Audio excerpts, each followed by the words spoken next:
Hello there, it's Friday, which means it's time once again for the best movie podcast ever, the only movie podcast to offer objective and hyperbole-free discussion of every movie in the known universe. I am your host, the podcaster with no name, Konrad, and with me as always, he's lost like tears in the rain, it's Anthony James.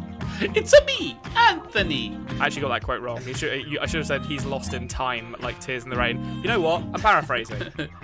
That's all right. I was giving a little Mario thing there because I've been hooked on Mario Golf at the minute. To be honest. Oh, have you been playing that? Is it good? I heard you have to play as a me in the adventure mode, which I'm not mad about.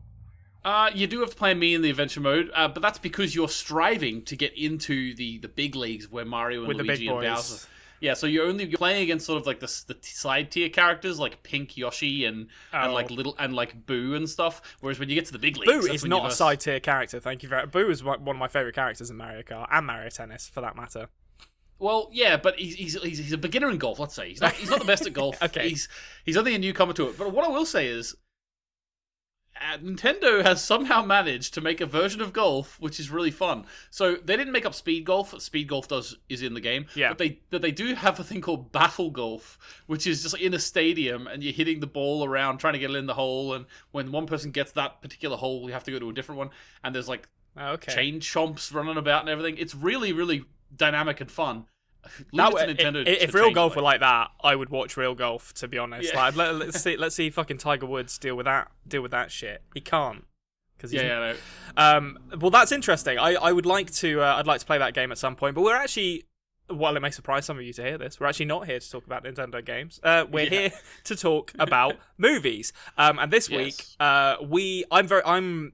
I'm going to lay my cards on the table here. I'm very much looking forward to this week because we are headed to Neo Tokyo, and we promise to try not to blow it up with psychic powers in Akira, which is one of my favourite movies ever. And Anthony has watched it for the first time, and we're done talk about it. We're also going to speak about Richard Donner and some of the movies he makes. He sadly passed away last week or 2 weeks ago at the time of hearing this. Got some Avatar news because what week is in film is complete without some Avatar news, and Barbie movies, which. Oh, yeah. Yeah, that's going to be. It's not the director brilliant. You think it's going to be. I'll say that much for the new Barbie movie. I think I actually know who the director of that is, but I can't quite remember off the top of my head. But I know that isn't Margot Robbie playing Barbie? You'll find out. We'll find out. Yeah. In an exciting best movie podcast ever. So I say, let's talk about some gosh darn movies. Let's do it.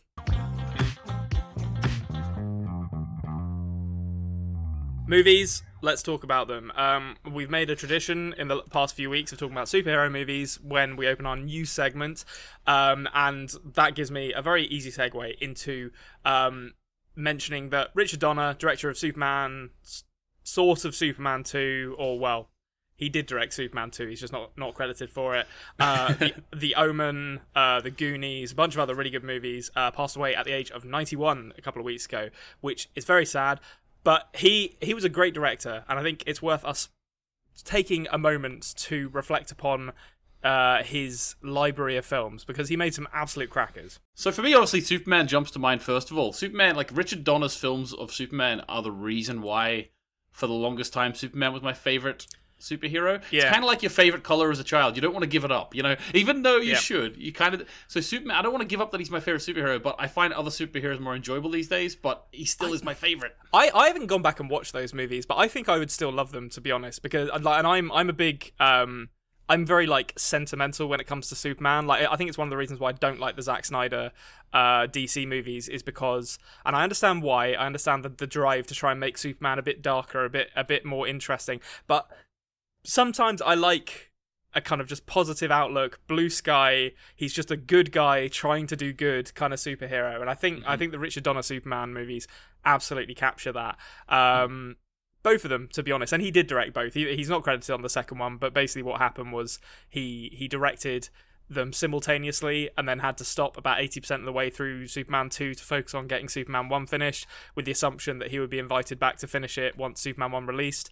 And for whatever reason, when he did finish Superman 1, the studio was like, nah, we've got all we need. We're going to give this to another director to finish and credit them.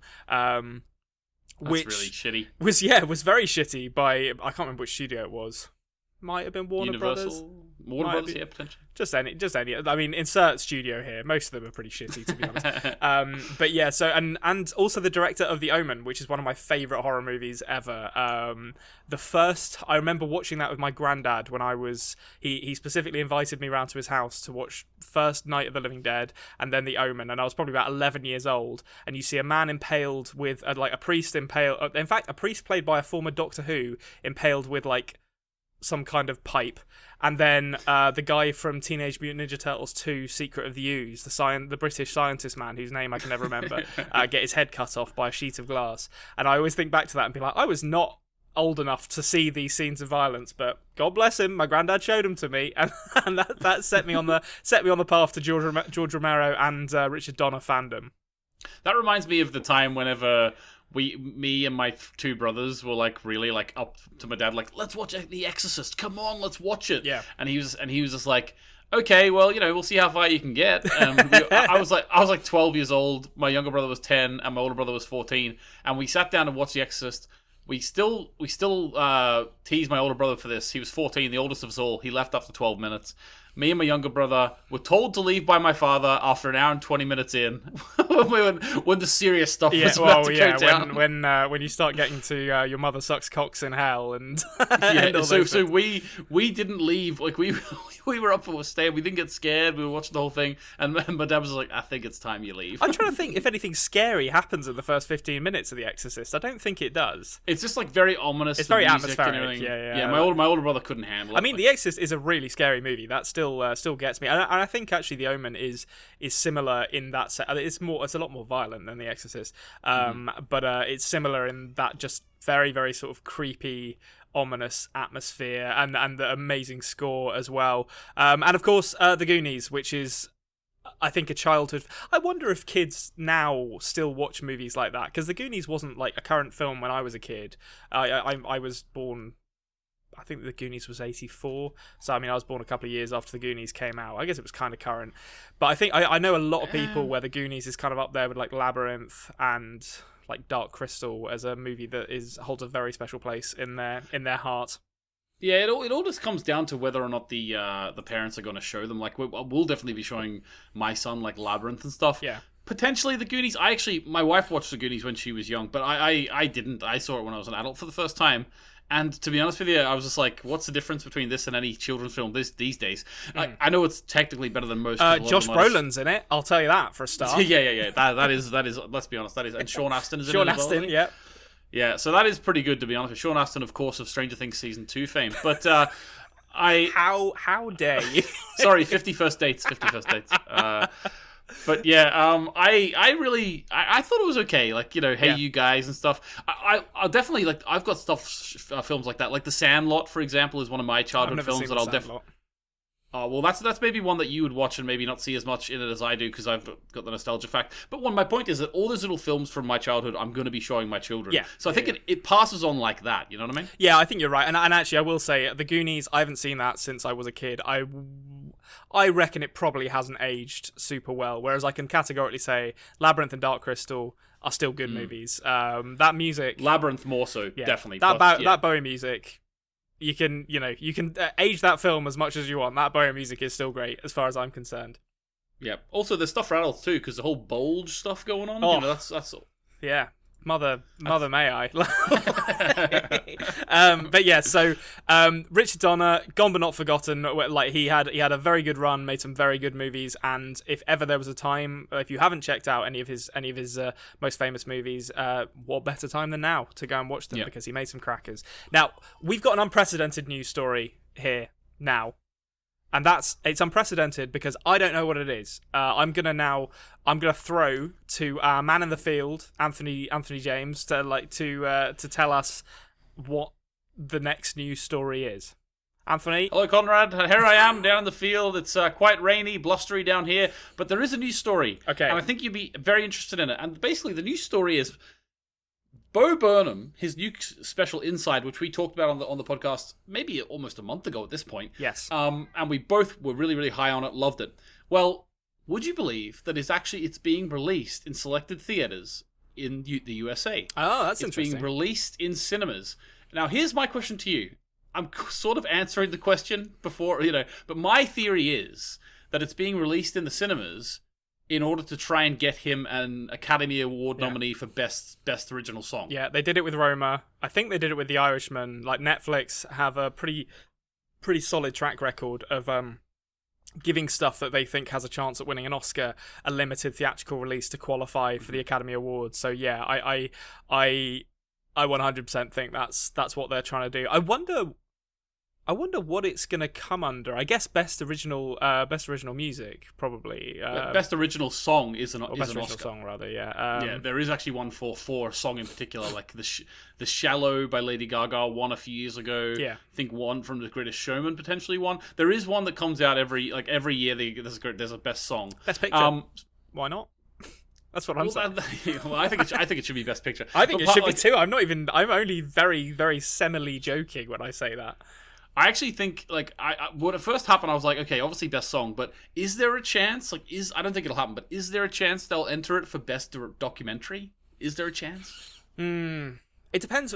It's hard, because it's not, I suppose it is documenting something. I suppose you could call it a documentary, even if it's kind of, it's almost like an art piece, really, rather than more than a documentary. Yeah. But it's too genre-shattering in every regard to actually be nominated for anything, unfortunately. Yeah, but legitimately, I was looking back as I tend to do at the middle point of the year. I was looking back at what I've seen so far this year, and Inside is still far and away the best movie I've seen this year, and it's going to take some beating. So, if we're talking Oscars, put that motherfucker in the Best Picture category, as far as I'm concerned. And also a little bit of a sort of side news on this regard. All Eyes on Me, which is his second last song on the album, I think. That has now, I don't know if it's still climbing, but it got anyway to like 173 in the USA Billboard charts. Like, it's actually nice. Which is unprecedented for a song from a comedy show. Yeah, I mean, I've found myself going back and listening to that whole album on Spotify. All Eyes on Me is actually one of my least favorite songs. It's still good, but it's just not so much my thing as the others. But there's just so much good stuff in that album. So many good songs, and I hope that this allows, but I mean, he doesn't really even need the success, because he's already very well renowned, very well regarded. But I wish him every success in the world, because the Inside was phenomenal, and fuck him, give him the Best Picture Oscar, give him Best Actor as well. Just give it all to Bo Burnham, the year of Bo. Make him host it as well. Actually, that would be he would probably be a very good Oscars host. Yeah, I did see a funny review of it. It was like 5-star. It was a 5-star review, but then the actual text of the review just said, "Doesn't pass the Bechdel test." It's true. Can't argue with it. And that makes it a bad movie. I will say, we don't know the gender of Sokko, but there has to be two. There has to be two. Yeah, and I mean, and he portrays a white woman in one of his songs. So not talking about men in that song either. No, but they're not. They're also not talking to another woman. So he's talking. No, the white woman he is talking to their deceased mother. Oh, that is true. That is true. But it does actually pass the Bechdel test. She does mention her boyfriend. Oh, yes, she does. Actually, fail. Yes. Fail, yeah. It's a bad movie. Oh, that was right on the rim. It was right on the rim. It was going in. It was going in. Just popped out at the last minute. God damn it. That's unfortunate. But long may Bo Burnham's success continue, because he's amazing. I'll tell you who else is unfortunate. Anthony, check out this for a segue. We found out this week in exciting Avatar news that Matt Damon turned down the lead role in James Cameron's beloved series of movies. I keep seeing that there's going to be 3 sequels. I'm yet to see any. I think there's going to be 5 in total. I think it's But he turned down the lead role in the series, as I can't even remember what the lead is called. It's been so long. Jake Sully. Is it Jake Sully? Yeah. Which would have netted him 10% of the earnings of that movie, which, to remind everyone, somehow was $2.847 billion. I really like that film. It's okay. There's more ungroundbreaking than there is groundbreaking, but I would pop it. It was great to look at. But I think I hate Sam Worthington with the Fury of 1,000 Suns. Like I just don't. I think he's awful in everything I've ever seen him in, and I don't understand how he's an actor. And Matt Damon certainly would have made it better. But I mean, it's not a bad movie. I wouldn't say it's 2.8 billion good. But what do I know? Venom made like over $1 billion somehow, and that movie was a shocker. I haven't seen Venom. But I heard Tom Hardy apparently is in love with the character now and wants to play him in a number of different films. Oh, I'm sure he does when he's making that much money. Yeah, exactly. Yeah. Like, no one wants to do. All these actors don't want to do superhero films, and all of a sudden they see the money until the check turns up, and there's like, you know Joaquin Phoenix is like, I am not being in a superhero film, and it's like Joker earns this much money. Want to do a sequel? Yeah. Tell you what, I've always identified with the character of Venom, the load of charlatans. But so Matt Damon would have been in that and would have made it better. I think it's safe to say. But we didn't get that. We got Sam Worthington instead. But by all accounts, he's going to be in the other ones. I'm really hoping they just kind of quietly kill him off between movies and replace him. You might remember there won't be actually the physical body of Sam Worthington in these ones, so that might be a little. Oh, he gets turned into a Na'vi, doesn't he? Mm-hmm. He gets like or transported through the soul tree or whatever you call it. Yeah, great film. It's good. I mean, it's good laugh. It's good laugh. Like it's Turok not Makdo or something, you know. Yeah, sure. I mean, it's not like the worst film in the world by any stretch of the imagination. It's just it's a bit like Jurassic World when that movie came out, where I was like, this is a good movie. Like it's fine. Like it's not bad. But it just made so much goddamn money, and you know, it's probably me. I'm just out of touch with what people want to go and see in the cinema, I guess. Yeah, I don't know. Avatar's great. Well, we'll see when the next one comes out in 50 years' time. I hope Matt Damon's in the next one. He just he's like an Interstellar type role. Yeah, just turns up as a walking, heavy-handed metaphor, like in Interstellar, and then dies. I tell you what's not going to die, and that is Barbie. The character lives on, both in plastic form and now in an exciting new project from Greta Gerwig that is scheduled to start filming in 2022. Anthony, you and I both like Greta Gerwig. Have you seen Lady Bird? I can't remember. Yes. Yeah, so Lady Bird and Little Women are, you know, the latest things that she's done, but Greta Gerwig's made a pretty good career out of doing kind of female-centered movies. And I'm kind of fascinated to see what she does with a Barbie movie. As you alluded to in the intro, Margot Robbie is going to star in it as the eponymous Barbie. What do you think this movie's going to be? Well, Barbie is, of course, one of the most varied in interest and talents out of any toy or any character of all time. For all we know, like this, but like. I think there was like one time like an Ask Reddit saying if you had to take a fictional character on an adventure with you, who would it be? And the top answer was Barbie, because she can literally do every job in the world. I mean, I'm sure she's been like a doctor, I'm sure, like, and also probably an adventurer as well. So yeah. Yeah, I don't think, especially because Margot Robbie's involved, I don't think that Margot Robbie is going to have signed up to something. Which is, and also Greta Gerwig wouldn't do this. Oh yeah, Greta Gerwig like immediately gives me confidence that this is going to be really interesting. So Margot Robbie wouldn't have signed up to something which would have been like a Harley Quinn 2.0 because we already know that although that is like a cash cow for her now, and she's not going to stop it. Like there is a very big difference in terms of the way that Harley Quinn is portrayed in the first Suicide Squad compared to her standalone film. I think they photoshopped her shorts smaller in like afterwards, like they did digital on her, and she was very upset about that. So I did that really in Suicide Squad. Yeah, I didn't know that. That's like I don't think that Margot Robbie would sign up to something which is going to put her in that same position again. No, I'm fairly sure it's going to be a comedy. I feel like it has to be a comedy though, right? Action adventure comedy, apparently, according to this, but I think a Jumanji's type thing, maybe. Yeah, it's got to be, and I think like Barbie will come across. It says here that she's a doll living in Barbie Land, and she is expelled for not being perfect enough, and sets off on an adventure in the real world. So I imagine she's going to sort of grow as a person. She's going to if they manage to do like a Nightmare Before Christmas kind of thing with this, and like Greta Gerwig could do it, she's got the chops for it, then I'm all aboard with that, frankly. The only problem is that James Marsden's a bit old to be Ken, but he probably should have been. I feel like making your Ken kind of like old and leathery skinned is like a really funny joke at this at this stage. Like, you know, they could have gone even older, to be honest. They could have cast, I mean, well, I don't know who they've cast. I'm just saying James Marsden would be my cast. Oh, I see. I thought you were saying Mel Gibson. Get him in there. That's a joke. Do not cast Mel Gibson in anything, please. We don't need any more Mel Gibson. The really important question is, will this or the Jerry Seinfeld Pop-Tart movie be better? That's the real question. I mean, Barbie movie. So I think there is connections there. I think that the B movie was a great first film for Jerry Seinfeld. Let's see what he's got. I think he's young, good young up and comer. I can't wait to see what's in store. He's got for a future, second. this kid. Like, I mean, Hollywood he didn't producer. This is what I love about Jerry Seinfeld, right?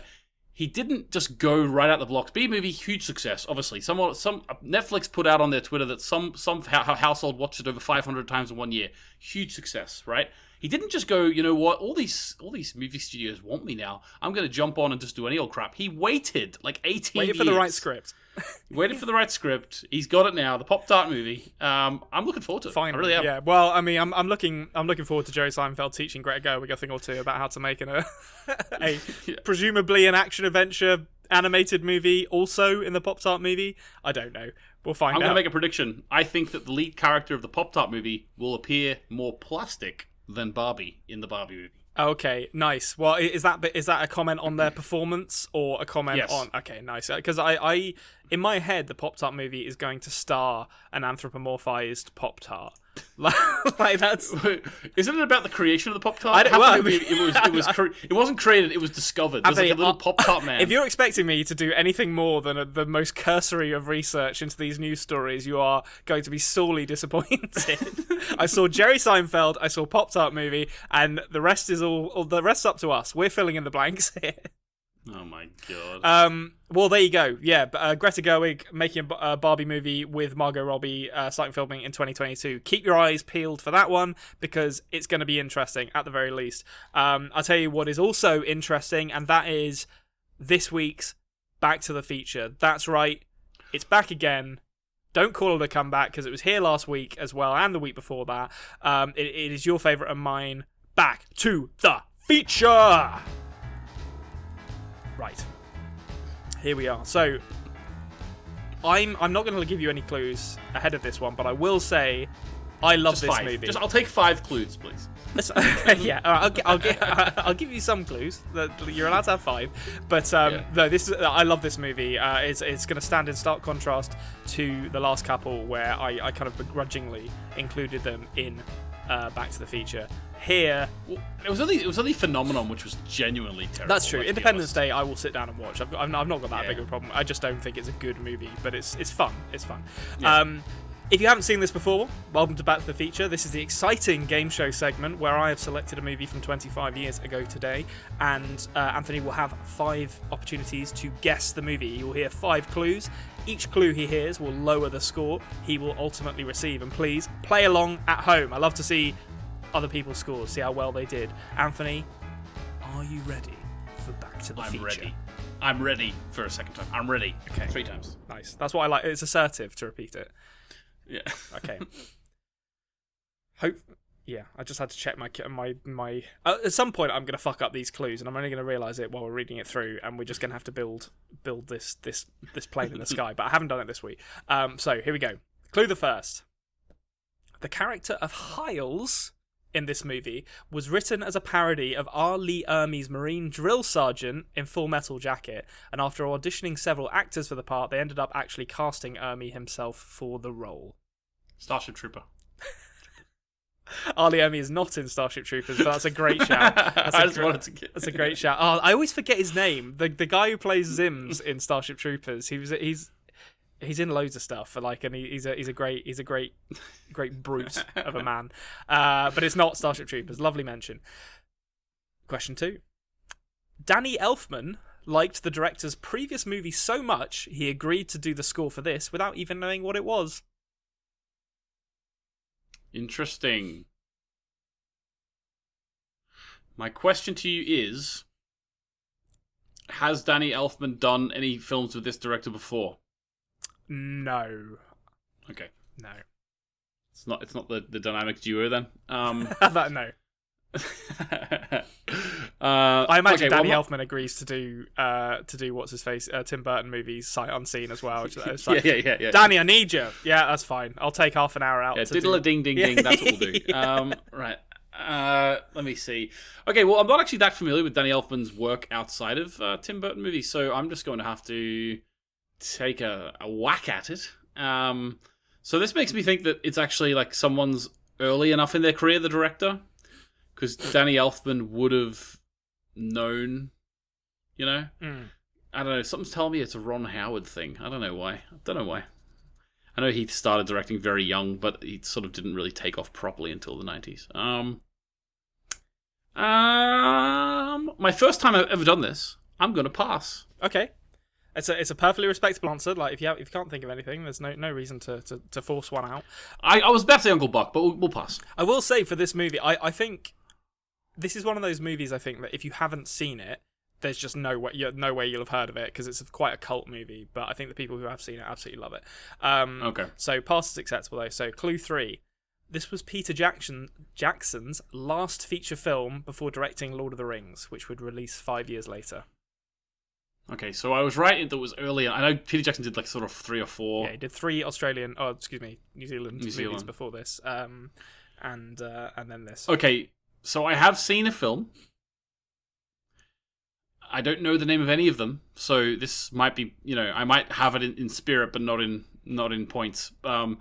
You showed me a film of Peter Jackson. Yeah. Way back in the day. Yes. I believe that this one is not that. Oh, no, I think it is that. It's the one where little monsters from the zoo grow in people's bodies. I think that's one of the Peter Jackson films. I don't know the name of it. I don't know, but my guess is body wormy things. That is not the right answer. I think you're thinking of Brain Dead, maybe the zombie movie. Have I shown you Brain Dead? There's Brain Dead and Bad Taste. Bad Taste is the Alien movie, and Brain Dead is the zombie movie. It's not. I'll give you that it's not either of those. Okay, well I don't know what it is then. I know Peter Jackson. It might be Brain. No, I think it was maybe the Alien one. It's like there's a big house. The one I'm thinking of is that's a big Brain house. Dead, where there's a bit where a monster, a zombie comes out of someone's body. It's like living in their rib cage. There's also a very funny bit where a priest starts like karate fighting zombies in a graveyard, and he says, "Oh, I kick ass for the Lord," and then does like a flying kick and gets like thrown onto a cross. Brain Dead's a great movie. I unless the next one is like a clue that's as easy as it rhymes with Schmemassic Park, I don't think I'm. No. I don't think I'm gonna get it. I think you're. And honestly, this is another one of those ones where I was like, if you get this, I'll give you the money myself because I don't think you've seen it. You might have to wait to the last clue. Let's find out. So clue number 4. I don't think this is going to help you that much, but this was written and directed by husband and wife writing partnership, Peter Jackson and Fran Walsh. Which I mean, basically every movie that Jackson directs, they write together. So I don't know if that will help too much.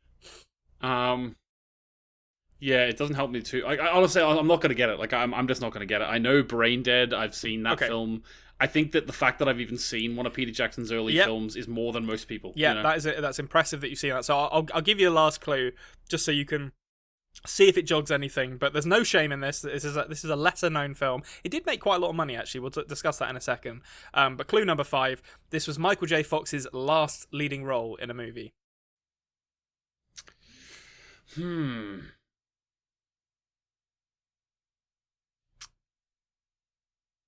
Was it released?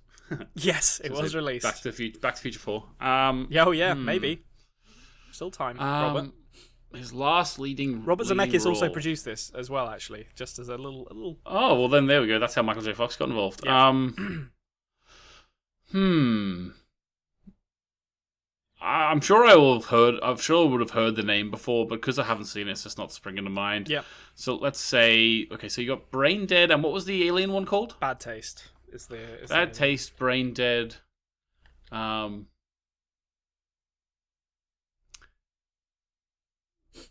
Smoking Foot. No, it's not. That might be a real movie, or it might not be. But no, unfortunately, that's gonna be a 0-pointer, 2 in a row. But they've been difficult ones. This was, of course, the Michael J. Fox vehicle, The Frighteners, about a charlatan.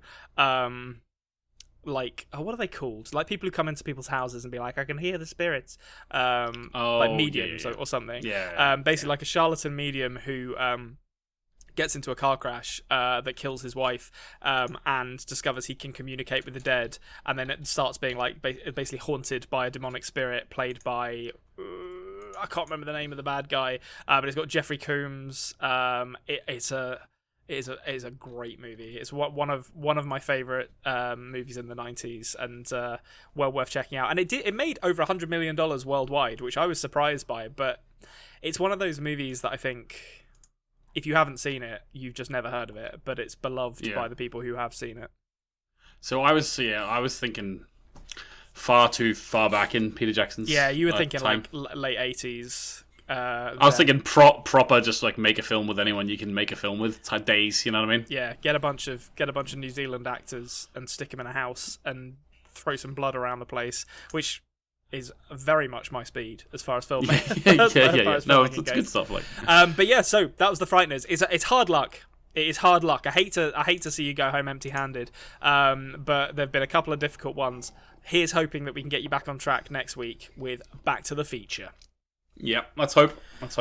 Okay, well, I'll tell you something that is not hard luck. Does that segue work? No, not really. But I'm gonna persevere with it anyway. I've not got a better one, frankly. And to be honest, if you're expecting a better one, I don't know what show you've been listening to for the last 6 months. We done watched Akira this week, and that's what we're here to talk about. It's directed by the author of the original manga, Katsuhiro Otomo, who also kind of wrote the screenplay for it. He wrote it with someone else. I can't remember who they were. Izo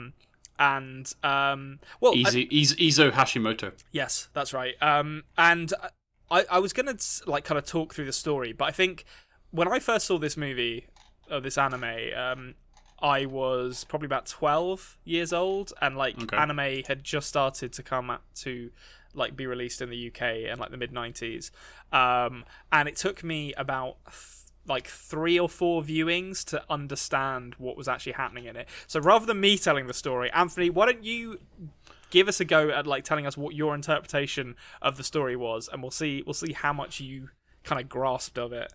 So are we sort of implying that we're going full spoilers from the start for this one? No, you don't necessarily need to go full spoil. We don't need to go into what actually happens, but just the kind of broad, the elevator pitch for the plot, I guess.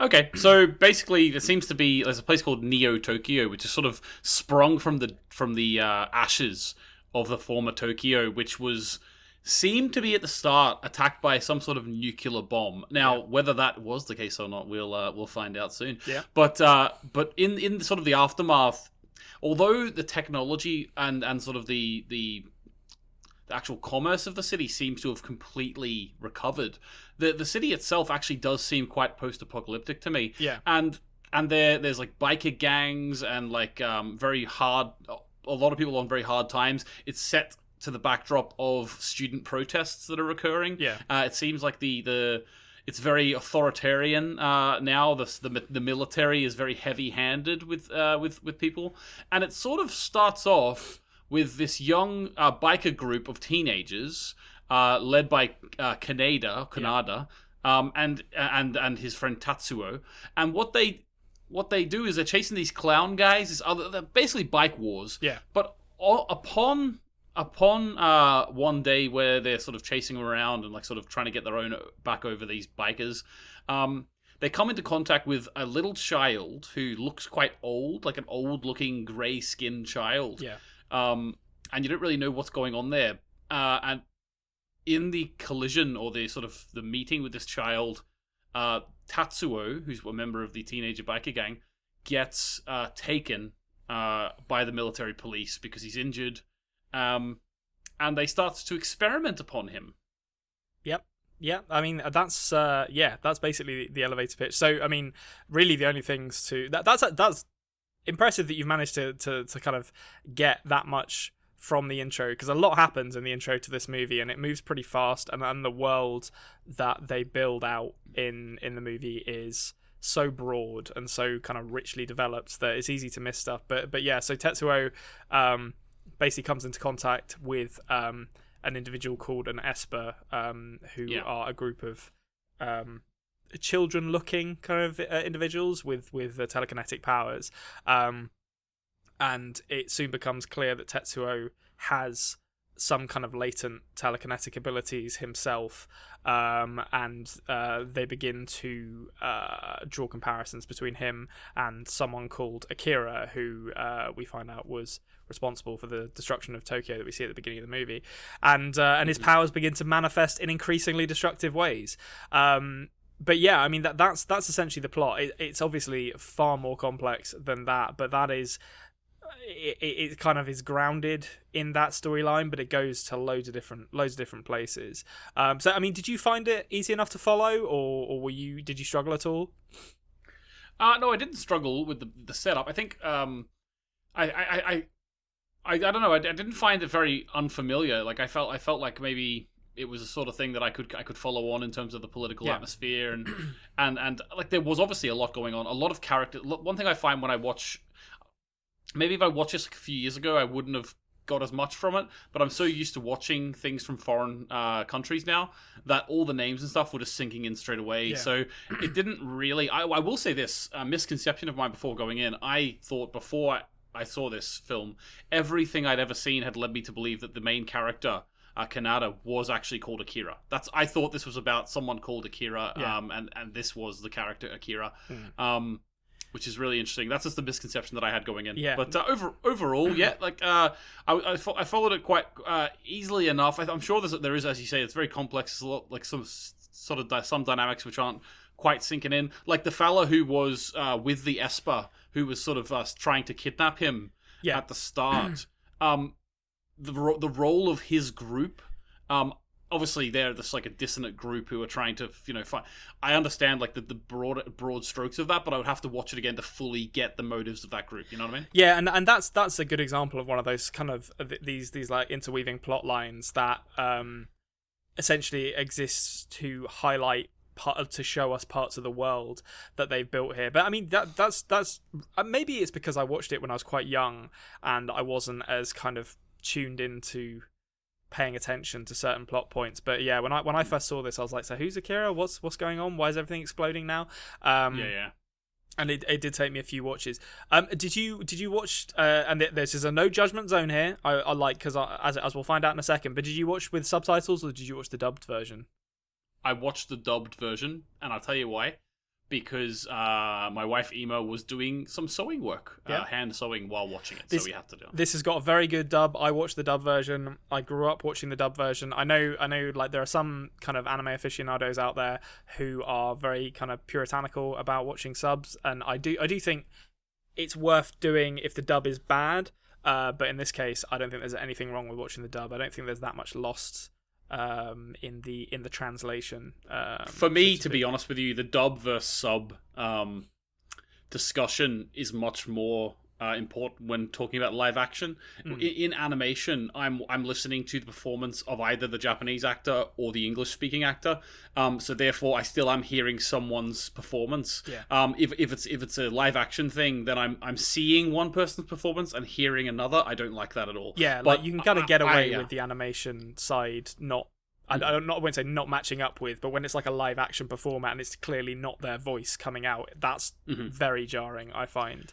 Well, I would watch it with Japanese and subbed, and I would maybe think it was better, but I would never think that just because it's the way for this film that overall in animation one's better than the other. I would just take it on particular performances. I would prefer the English. Yeah, take it on a case by case basis. I think is the correct way to approach this. So when I first watched this, in the 90s, I had the original Streamline Pictures dub that I don't think you can get anymore, where it had different voices. So Kaneda was voiced by a very famous voice actor called Cam Clark, who also did the voice of Liquid Snake in Metal Gear Solid and Leonardo in the Teenage Mutant Ninja Turtles. And he didn't change his voice that much because Cam Clark has a very distinctive voice.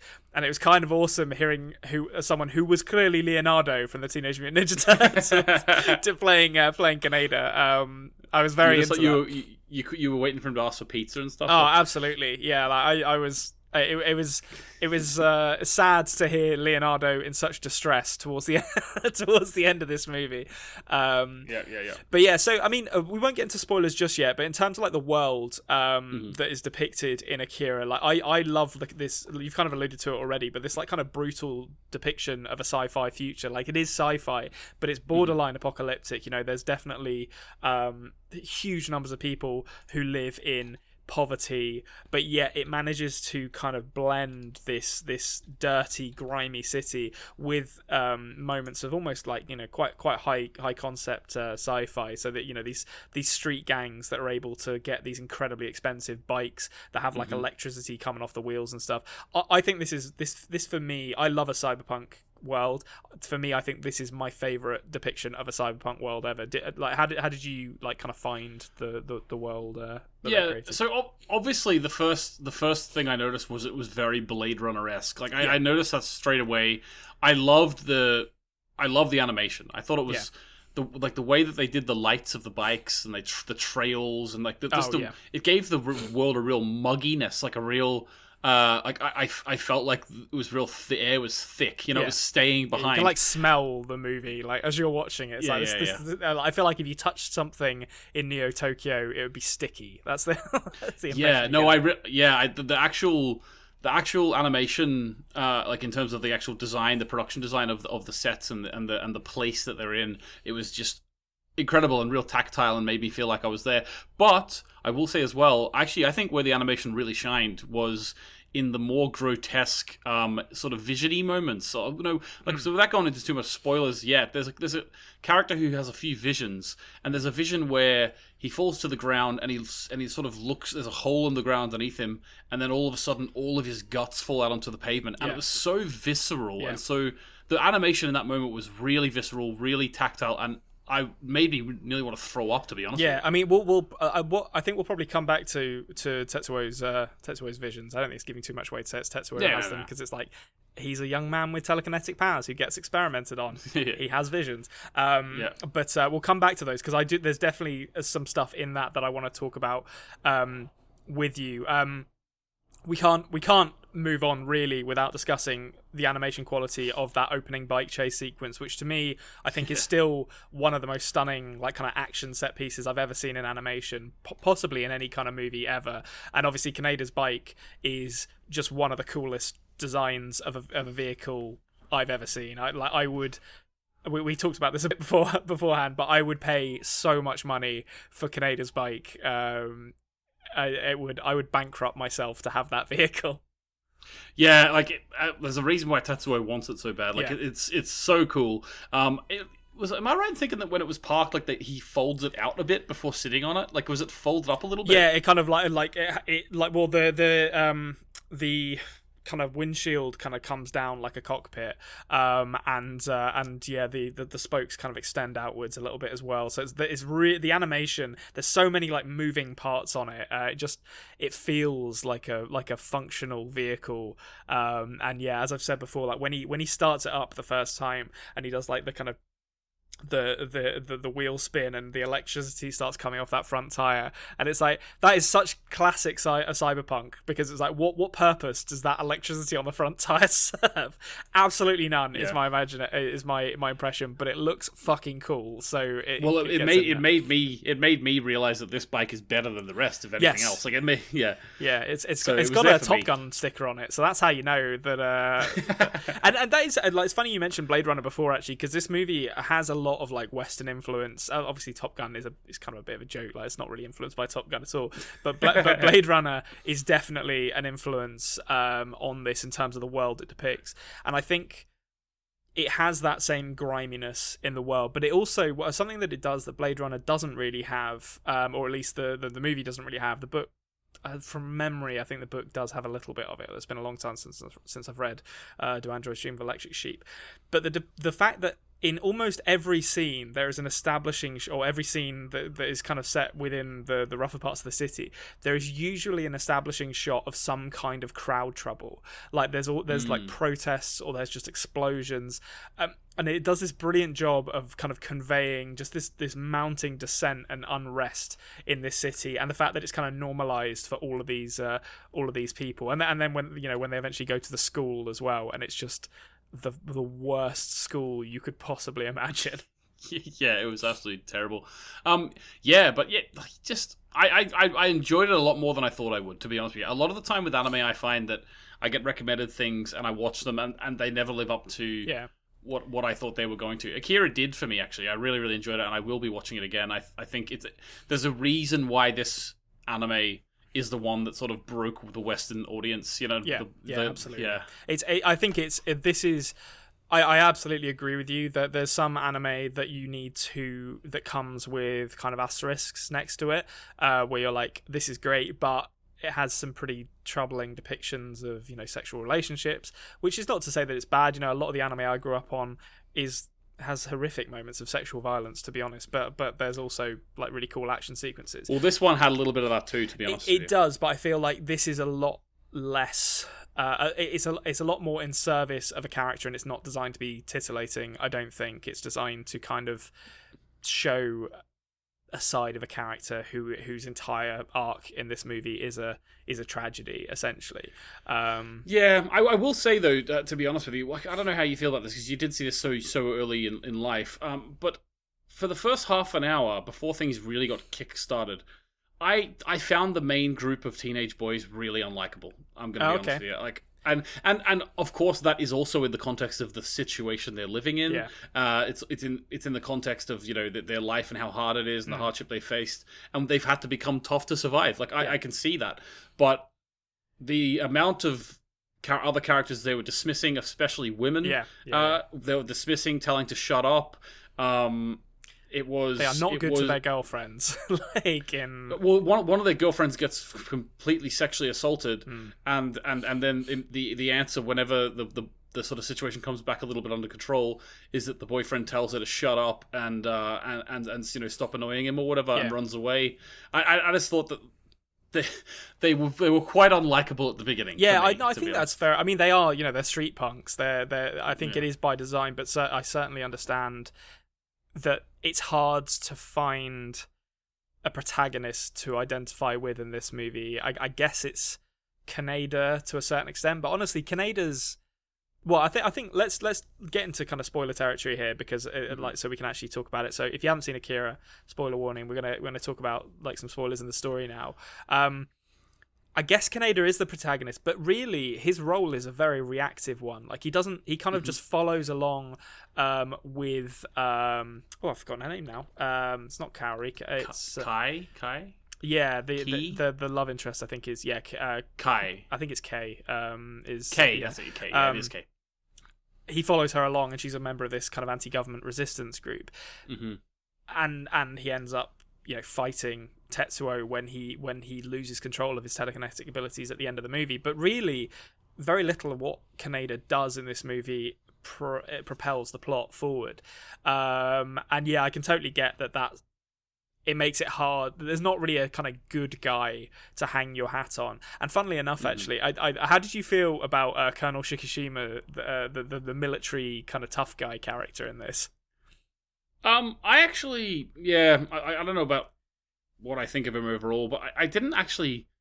I sort of saw his motives a lot of the time. He didn't really seem like an evil character to me. No, like, he didn't really. I think he's motivated. He is correct in his assumptions about the corruption of the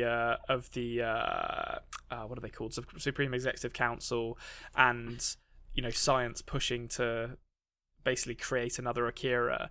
Although I will say, the guy who in that council who asked for the funding to go to social programs. I'm just like, I love that guy. Give him all the money. Yeah. But the thing is, would it even go there? Like that, we've got.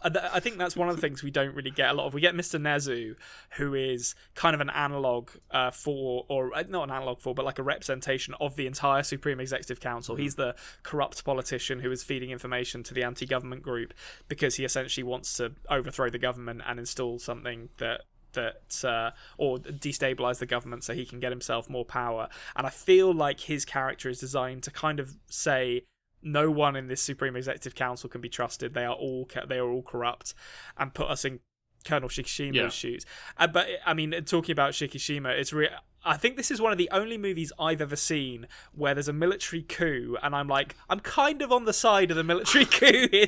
I was literally just thinking the exact same thing. The next point I was going to make was I never thought I'd be on the side of a military coup. I like when it happens. I was like, yeah, fuck those guys. Actually, like this calls for a strong leader with a military behind him, and I was like, oh god, is this how it happens? Like they sell you a threat and then seize power. But what we see, I think it's also helped by the fact that Colonel Shikishima almost has quite a paternal relationship with the Espers. He's quite gentle with them, which shows us a kind of more sensitive side. No, sensitive is maybe not the right word for it, but certainly a more caring side of his character than we perhaps see from a lot of other would-be military dictators. I will say about the military thing as well, like if you were to apply this to the real world and you think to yourself, will the Western countries in this world ever get to the point where there's a military coup justified? And it's like the idea of like moving into these like late stage capitalism and like all this sort of stuff. I think to myself, like in this film, I can kind of see it because there was this weird like nuclear explosion, like psychic power explosion that led to the world being like this. But in the real world, all I can see, if we eventually get, say, America eventually goes so bad that you need to have a military coup, I'm thinking to myself, yeah, but like, look how many options there's been along the way. The reason you get to that stage in the real world is a lot of the time, not all the time, but a lot of the time is because you don't take the sensible option. You always like get brainwashed by certain people trying to, whereas this is like fast tracking that idea. It's like there's a nuclear explosion, and in the aftermath, all of these higher ups in the government all took advantage of it and managed to line their own pockets. Yeah, I mean, this it's important to kind of remember that this movie only takes place 33 years after. 33 is a very important number for my little theory going on here. It's 33 years after a cataclysmic event, like a city was destroyed. Potentially, I don't know how many people are in Tokyo. I presume it's like 10 million or something. But millions of people would have died in that. And we see 33 years later, rather than a country that has rallied to make sure this never happens again, you see the exact same mistakes being made. The scientists who are blinded by their fascination with this power, who are prompting something like Akira to happen again. And I guess to get into it, Akira is a young boy who was raised along with the Espers, the three kind of childlike figures who actually look quite old, and essentially ascended to a form of godhood, and in doing so unleashed their full potential and destroyed a city. And the Espers are look the way they do because they're actually fed drugs to keep their powers under control, because they never want this to happen again. And then Tetsuo comes along and they're like, oh, he's just like Akira, we can harness this time. And it doesn't end well.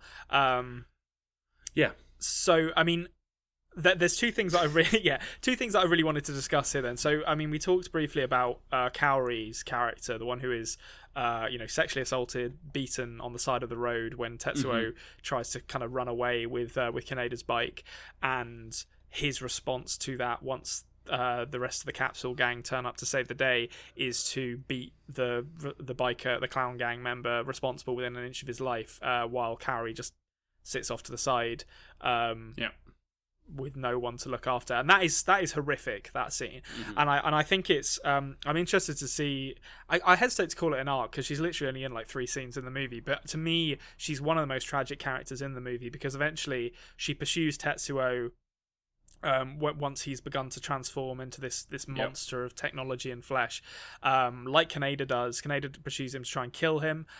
Kaori pursues him because for some reason she still loves him, and she is consumed and horrifically killed by Tetsuo. And yeah, that's always stayed with me, that death. It's one of the most kind of striking deaths because it's just so utterly pointless and so completely unfair to that character. Well, I don't think it is 100% analogous to this analogy that I'm going to draw. But I think in that respect of the story, I actually kind of felt like it was a little bit like addiction. It's like it's kind of like, you know, when people are loving towards you, like they're the ones who get hurt the most, you know, like in terms of being the relationship, like, you know, a relation to someone who is heavily addicted to something, the only way to keep your own peace of mind is to accept the things you cannot change. And I feel like she didn't do that, and maybe Kaneda didn't either. He thought he could change it in a negative way, but she got fully consumed by him. Now, I don't think the whole thing's a metaphor for addiction, not at all, but I mean, in that regard, I've really felt that way. I thought, like, you see this guy going down this horrible path, and you think that your empathy will bring him out of it. It's like, no, you that's a little egotistical in itself, to be honest with you. Yeah, and I definitely think there is something there, because I mean, we see, as you said, the rest of the capsule gang with their girlfriends fairly early on in the movie, and none of them are, you know, particularly caring to these women. They're, you know, dismiss them, tell them to shut up. They see, you know, they treat them like an annoyance rather than people that they actually care about. And you know, to some extent, I think that's a realistic depiction of how those relationships would be in a world as harsh as this.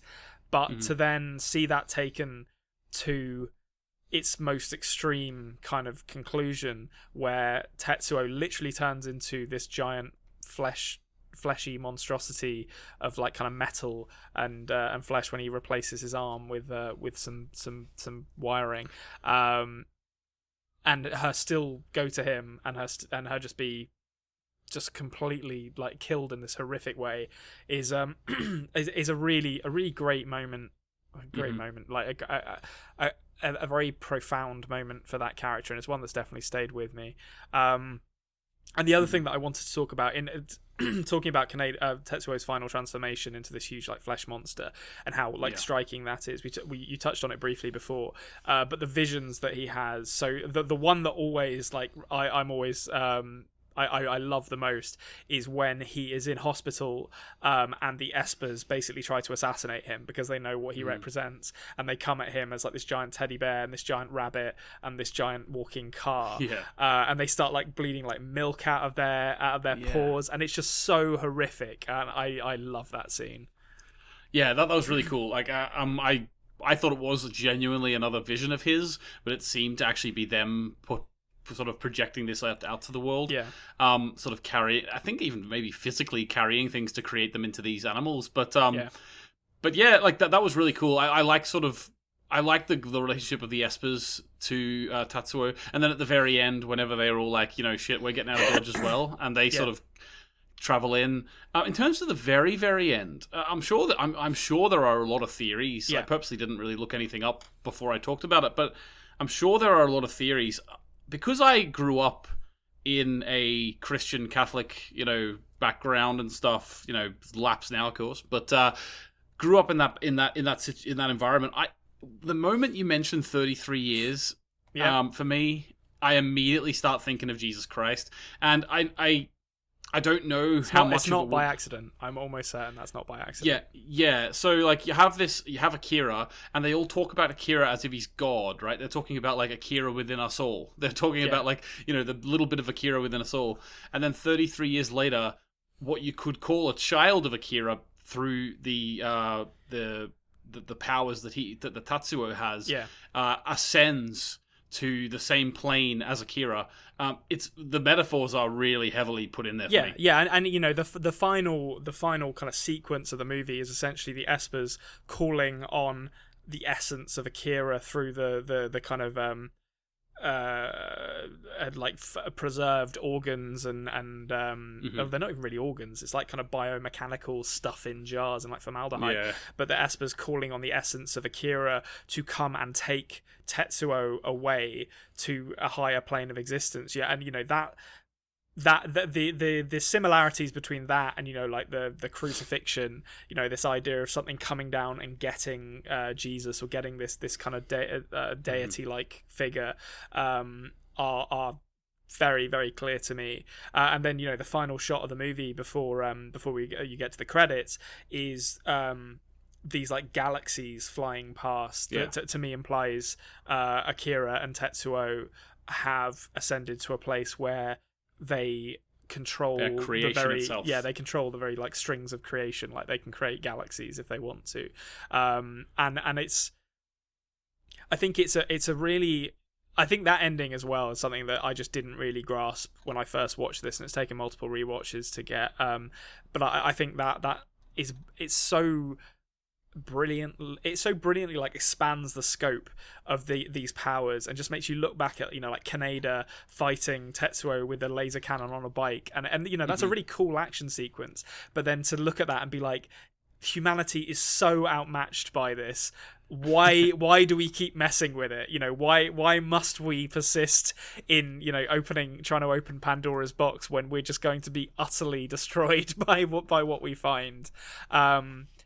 It really reminded me of it's weird that I saw this film before Akira, but it reminded me of Luc Besson's Lucy. Like how I explained, I don't know if I explained fully spoilers for that film when we were on the Best Movie Podcast ever about 4 or 5 months ago, but basically at the end of that film, Lucy sort of transcends her physical form and is the root of all creation, basically. That she basically is the reason for the Big Bang and stuff. It really, really struck a chord with me that it was similar in tone. I mean, I think Luc Besson is 100% the kind of filmmaker who was influenced by Akira, and that really Akira's influence, you can look at just about any Western director who has directed sci-fi, and they will tell you that Akira has influenced them to some extent. Like this really is, I think you've got like Blade Runner, and then you've got this as far as sci-fi influences go. And yeah, I absolutely love it. So, I mean, do you have any kind of final thoughts on it? Sounds like you enjoyed it for the most part. I did enjoy it. And actually, is it Katsuhiro Otomo? Yeah. Is that the creator? Yeah.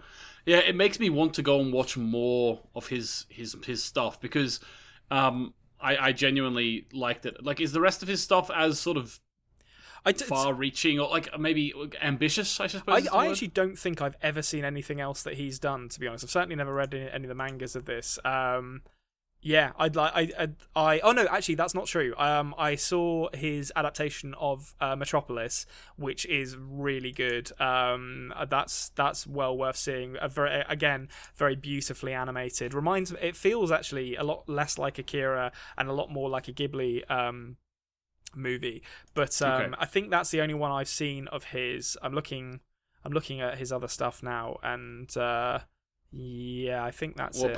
Apparently there is going to be a TV series of Akira. Well, one of the big, not criticisms, but one of the big things that everyone said about Akira when the movie came out was that it's hard to follow because the manga is so stripped down for the movie, and they need to get, I think it's like three like big issues of a manga into a 2-hour movie. So yeah, they've been talking about a TV series. Taika Waititi is still signed on, as far as I know, to direct the live-action remake of Akira, which I like Taika Waititi. I think he's a good director, and I think he's going to be respectful of the material. I don't know if I want a live-action remake of this, but we'll see. Like, it's Taika Waititi is really in the sort of 5 years of his career where everyone wants him to do everything. Yeah. And I remember this is the case for a number of filmmakers and a number of actors. Yeah. Like the last 3 years have been the Taika Waititi years, and we'll see them. He's doing Star Wars. He's doing Thor. You remember he's doing when Flash Gordon? He's doing a Time Bandits TV show. He's doing a sequel called Werewolves. That's going to be a sequel to What We Do in the Shadows. Yeah. He is everywhere. I absolutely love him. I don't think I'm going to go. I think I'm going to hipster this one up. I think I will still enjoy his stuff. Yeah. But it's interesting to me. I think 50% of the stuff he's been linked to is never going to come to.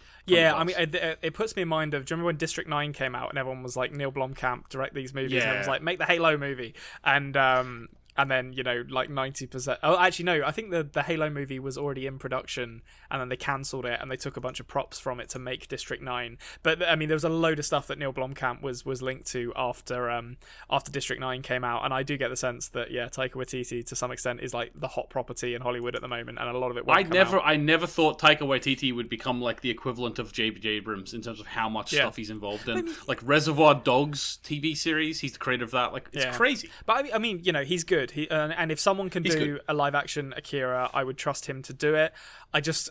I'm very precious about Akira because it's like, you need to do this right, or you need to not do it at all. Because whereas with like Ghost in the Shell, I make fun of the Scarlett Johansson Ghost in the Shell a fair bit, but to be honest, Ghost in the Shell, while it's a very stunning anime to look at, it's nowhere near as kind of impactful narratively and thematically as Akira is. So I was less bothered about them doing that. 'Cause it's like, we haven't, this isn't going to be, if this is someone's first introduction to Ghost in the Shell as a concept, they haven't lost that much. Whereas if a bad live action Akira comes out and a bunch of people are like grow up associating that with Akira, it's like, the damage. The damage that could be done. But I mean, I say that as somebody loves not everyone can do as good of a job as the Death Note live action. I refuse to watch that. I never watched that. I've actually heard it's okay, but it was different enough. It was different enough that it can be called okay. I mean, it was sort of a lose-lose situation. Yeah. If they did it the exact same, everyone would be like, "Yeah, what's the point of this?" And then they did it slightly different, made it very American, and then people were like, "Why didn't you just make it the exact same?" So it was all right. Like, 5 out of 10. Solid 5 out of 10. Was it Shinigami? Made Willem Dafoe the Shinigami. Shinigami, yeah. Which is an interesting choice. But yeah, well, I mean, there you go then. That is Akira. Anthony has seen it now. I like we can take that one off the list and say Anthony is an anime expert at long last. Yes. I've been saying that we're going to do it, and we've finally done it. I'm there. And I love this movie as well. I'm also an anime expert, so we can. If we ever give advice on anime in the future, you can be assured that we are correct in those opinions. Well, just back in Akira, that's how you have to start every conversation about it, and then you got credibility. It puts me in mind of Akira, and and then something completely something that doesn't even happen in Akira, just yeah. But that's going to do it for us, I think, here on the Best Movie Podcast Ever, which leads us to, as it always does, asking one simple question, and that is, Anthony, what's your favourite movie this week? It's got to be Akira. Oh. No funny business. Got to be Akira. Yeah, we're not messing around this week. Akira for me as well. It's a clean sweep, and as well it might be. You should see Akira too if you haven't already. Thank you to Nancy Wyatt and Jared Iscariot for the use of our theme song. You can check out a link down to their stuff in the description below. And thank you to you for listening. Please consider subscribing if you haven't already. We're the Best Movie Podcast Ever on podcasting apps, and we are the Culture Cave on YouTube. And get involved in the comments. Give the show a like. It really does help. And we will see you same time, same place next week. And cut.